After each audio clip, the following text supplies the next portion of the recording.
या देवी सर्वभूतेषु शक्तिरूपेण संस्थिता नमस्तस्यै नमस्तस्यै नमस्तस्यै नमो नमः। जय माता दी। नवरात्रि के तीसरे दिन की आप सभी को हार्दिक शुभकामनाएं। माता दुर्गा की आप पर और आपके परिवार पर सदा कृपा बनी रहे। नवरात्रि के तीसरे दिन माता दुर्गा की तीसरी शक्ति यानी माँ चंद्रघंटा की पूजा उपासना की जाती है। कथा को शुरू करने से पहले माता चंद्रघंटा का स्वरूप जान लेना आवश्यक होता है। देवी चंद्रघंटा का स्वरूप बहुत शांतिदायक और कल्याणकारी है। बाघ पर सवार माता चंद्रघंटा के शरीर का रंग स्वर्ण के समान चमकीला है। इनके मस्तक में घंटे के आकार का अर्धचंद्र विराजमान है, इसलिए इन माता को चंद्रघंटा के नाम से पुकारा जाता है। माता चंद्रघंटा 10 भुजाओं वाली देवी हैं और इनके हर हाथ में अलग अलग शस्त्र विराजमान हैं। इनके गले में सफेद फूलों की माला है। इनकी मुद्रा युद्ध के लिए उद्यत रहने वाली होती है। इनके घंटे की भयानक ध्वनि से अत्याचारी दानव, दैत्य, राक्षस हमेशा भयभीत रहते हैं। दुष्टों का दमन और विनाश करने में सदैव तैयार रहने के बाद भी इनका स्वरूप दर्शक और उपासकों के लिए अत्यंत सौम्य और शांति से भरा होता है। अतः भक्तों के कष्टों का निवारण ये शीघ्र ही कर देती हैं। इनका वाहन सिंह है। इनके उपासक सिंह की तरह पराक्रमी और निर्भय हो जाते हैं। इनकी घंटे की ध्वनि भक्तों की प्रेत बाधा से रक्षा करते हैं।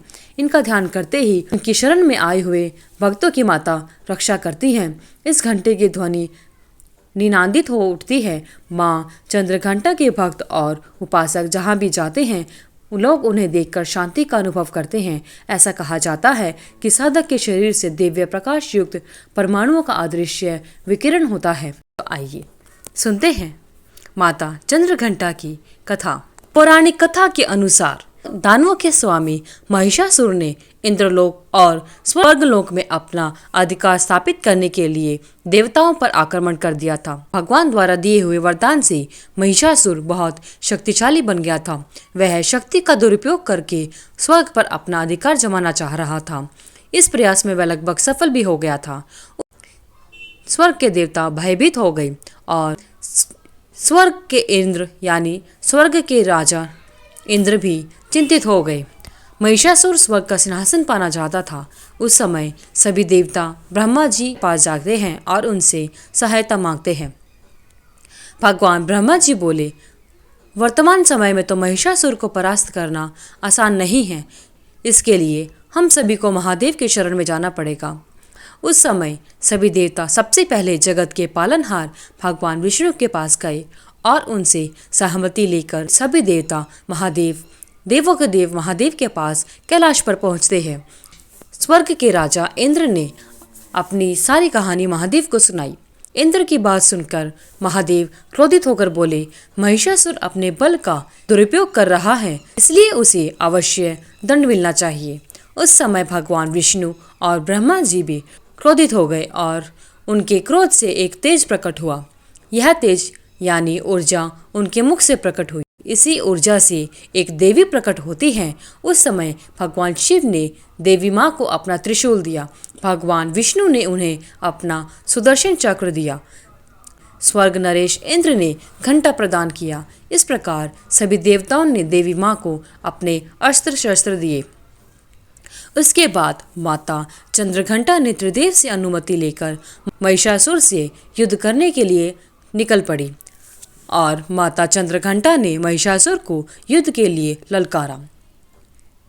शास्त्रों में बताया गया है कि कालांतर में माता चंद्रघंटा और महिषासुर के बीच भीषण युद्ध हुआ।